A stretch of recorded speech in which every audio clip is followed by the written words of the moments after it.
The role and the responsibilities are colossal, but I feel the female leadership role is not new in our history.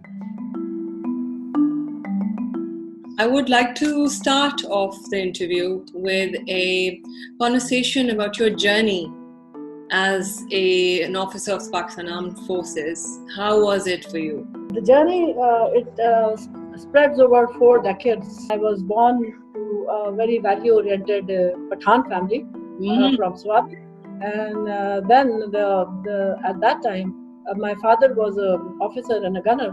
So I inherited basically the love for my country and for the military from him. I started my journey as a cadet in 1981. And after for 5 years, the cadetship when ended, I was graduated and I was commissioned in Pakistan Army. So that is how my journey started in the first place.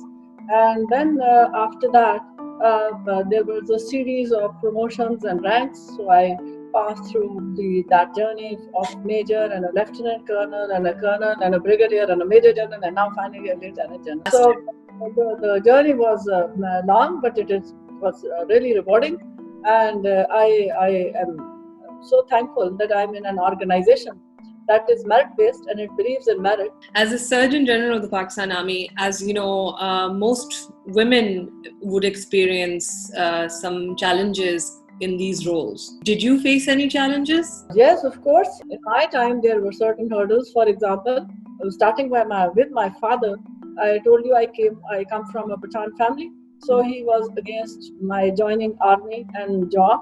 So I had to do a lot of convincing before I joined.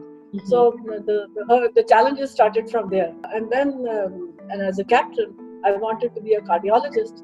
But at that time, the females were not given the opportunity to specialize in the choice of their field.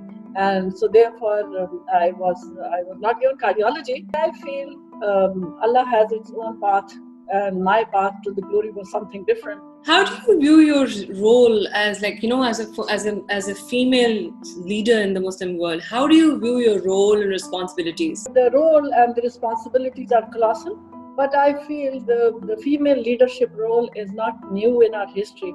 If it is as old as the Islam is itself, because we have seen Hazrat Khadija, Hazrat Aisha, and so many more in special lead roles, and they were all there.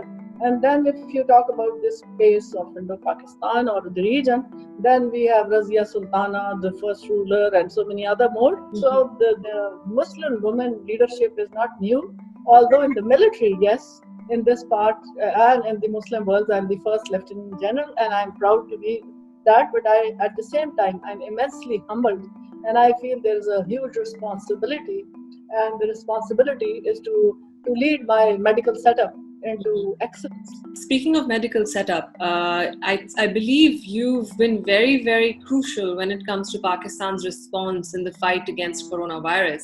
How do you view women's role in the fight against the coronavirus? I feel the females are born managers. There are 18 countries that are governed by females, and all those countries are doing remarkably well in fight against Corona-19.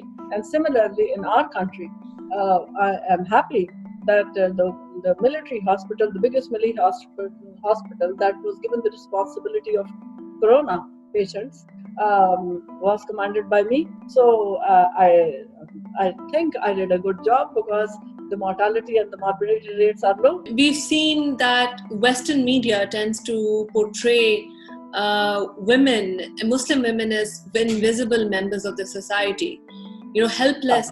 Is this founded? Is this perception founded? No, it's not founded, but that's right that they portray us like that. They portray us as oppressed and depressed and helpless, as you said. So they do portray us like that. What is your piece of advice? One piece of advice for the girls and the women who are listening to you right now? I would say that irrespective of their country, their nation, their nationality, or their religion, they should believe in themselves. They should believe in the strengths of a woman, and the success would automatically come. In this present era, it is not the physical strength that is required, it is the mental strength and endurance that is required. And I feel the females have ample of it.